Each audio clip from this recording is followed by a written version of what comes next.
Welcome to the Dreaming Son. In this video, you're going to learn how you can improve your self-control by using your willpower to form powerful habits. So why is it important to form habits to help you with your self-control? Well, if we take a look at self-control, it's usually one of two things. That is doing something you don't want to do, or not doing something you do want to do. And by having to do these two possibilities, it actually draws from the willpower you have. And as you have less willpower, you have less self-control. However, the thing with willpower is that you've only got a set amount. And if you have no willpower, then you'll have no self-control because you'll have no resistance against temptation or no power to keep you going when you want to quit. So therefore, if you have set yourself a goal, such as weight loss, and you're going to have to refine how you eat, and you're going to have to do more exercise, then these things are going to require you to have willpower. However, what they've found with willpower is that everything that requires willpower, even though it might not be your goals for weight loss, you might be getting out of bed in the morning, it might be having to do more work, it might be able to hold your tongue when somebody gets smart or say something offensive, draws from the same source. Therefore, if you go through the day and all of this is drained, and then you get to the end of the day and you've got to exercise, you'll have no willpower left, and therefore you won't be able to get yourself motivated to do the things you need to do to be able to achieve your weight loss goals.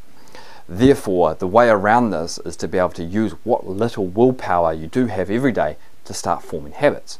Because once a habit is ingrained, you don't need willpower to do it. It just becomes an unconscious process, and therefore you're going to be more likely to be doing the things that you need to do to achieve the goals. Okay, so how do you form habits? First of all, you decide your goal, and then you break it down into smaller components of each goal, and then you pick the first component, and then you start practicing whatever habit you need to do to achieve that. And then once you have achieved that, you go into the second one. What this is doing is the willpower that you have every day is going to lock in the first habit. And then when you move on to the second one, you no longer need the willpower for the first one because it's an unconscious process. And then the willpower you have for that day, you can use for the second component, and so on and so on. So you might have a goal of being able to run 5Ks. So the first thing you got to do is be able to run 100 meters. So you might set yourself in the first week of running 100 meters. Now, what this is going to do is it's going to get yourself in the habit of getting outside the door.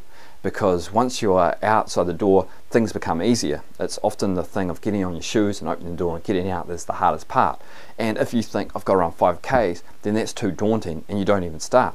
But if you know, I've just got to get outside the door and I've got to go 100 meters, then you can do that. And once you do that, you build up the self-confidence that you can actually do it, and you're ingrained a pattern of putting on your shoes and getting out, and that becomes an unconscious process. So then as you start building it up, it becomes easier and easier, and you've had little wins along the way.